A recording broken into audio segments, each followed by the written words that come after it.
Veja que a carta se abre dizendo acerca do falar de Deus.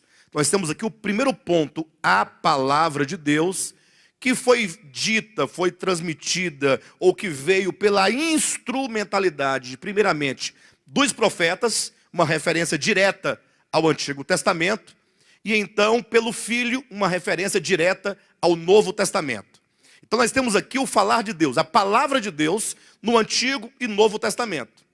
Então, aqui nós vamos passar um bom tempo ainda nesses primeiros 4 versículos, porque algumas coisas precisam de ser esclarecidas. Coisas que, na maioria das vezes, os cristãos não param para refletir. E não somente não param para refletir, talvez nem teriam como refletir, por não terem isso vindo ao conhecimento dos cristãos. Então, imagine vocês que, sobretudo a igreja na sua história, a igreja romana, depois, agora nos últimos dias, a igreja evangélica, sempre tem trazido a seguinte ideia: a Bíblia Sagrada é a palavra de Deus.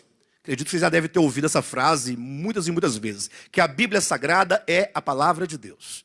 Aí você pega esse livro, né?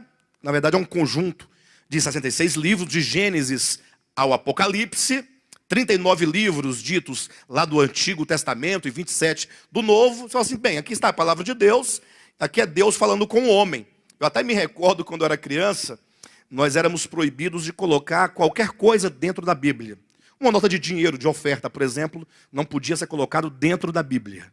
Ou um bilhete, ou qualquer outra coisa. Minha mãe dizia assim, olha, a Bíblia fechada é apenas um livro, mas ela aberta é a boca de Deus falando conosco.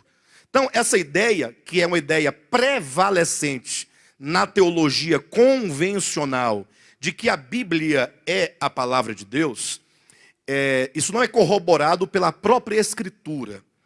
Na verdade, o que se deve entender claramente é que a Bíblia Sagrada, e esse termo Bíblia significa literalmente um conjunto de livros, é uma biblioteca, nesse caso, a Bíblia Sagrada, ela contém a palavra de Deus.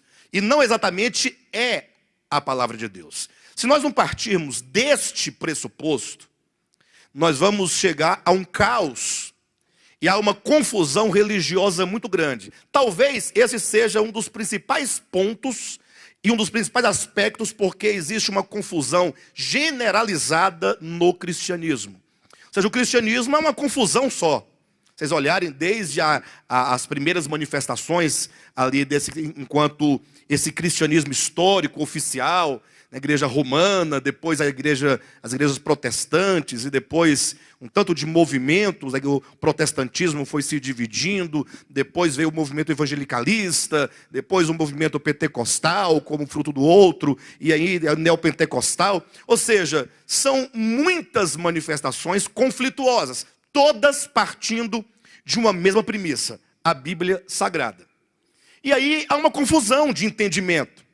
Poderia estar sendo dito que há uma Babel, há um desentendimento generalizado. Essa semana mesmo teve um irmão que colocou no Zap um ponto para se discutir, para se debater. Ele dizia para o pessoal do grupo, né? O que vocês acham da pena de morte segundo a Bíblia Sagrada? Aí eu pensei comigo, o negócio vai pegar fogo, porque é um tema extremamente grave, né? Falar de pena de morte. E se for buscar fundamentos dentro da Bíblia Sagrada, vão encontrar fundamentos para dizer que a pena de morte seria algo não somente legítimo, como seria algo que leva à chancela de Deus. Porque